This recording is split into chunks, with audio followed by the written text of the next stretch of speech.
High, আমি এখন বানাবো চাউমিন। এখন সন্ধ্যাবেলা, তো কিছু খেতে ইচ্ছা করছে, তাই ভাবলাম যে একটু চাউমিন বানাই। তো চলো বানানো যাক।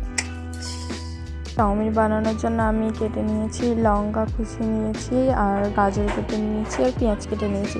সাথে আজকে ভাবলাম একটু আলু দেওয়া যাক, তাই আলুটাকেও কেটে নিয়েছি। আর এই দেখো আমি গ্যাসে বসিয়ে দিয়েছি কড়াইটা তেতে যাওয়ার পরে আমি এখানে দিয়ে দিয়েছিলাম তেল। তারপরে তেলের উপর আমি দিয়ে দিলাম একটু পেঁয়াজটা। তারপরে এখানে আমি পেঁয়াজটা একটু ভেজে নেব ভালো করে। আর হ্যাঁ, এখানে কিন্তু আমি চাউমিন করছি ডিম ছাড়া। তারপরে এখানে পেঁয়াজটা একটু ভাজা হয়ে যাওয়ার পরে আমি এখানে দিয়ে দিলাম গাজর। তারপরে গাজরটাকে আমি একটু ভালো করে ভেজে নেওয়ার পরে দিয়ে দিলাম আলু। ভেবেছিলাম আজকে আলু দিয়েই করা যাক চাউমিনটা, তাই আলুটাও একটু ভালো করে ভেজে নিলাম। আর এখানে আলুর উপরে দিয়েছিলাম আমি একটু লবণ আর একটু হলুদ, ওটা কিন্তু আমার দেখানো হয়নি ভিডিওতে।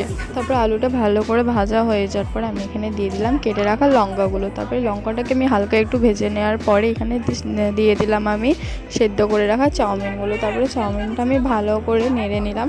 তারপরে অনেকক্ষণ নাড়ানো হয়ে যাওয়ার পরে আমি এখানে অ্যাড করে দিলাম একটু টমেটো সস। তারপরে টমেটো সসটা দেওয়ার পরে আমি চাউমিনটা একটু ভালো করে নেড়ে নেব।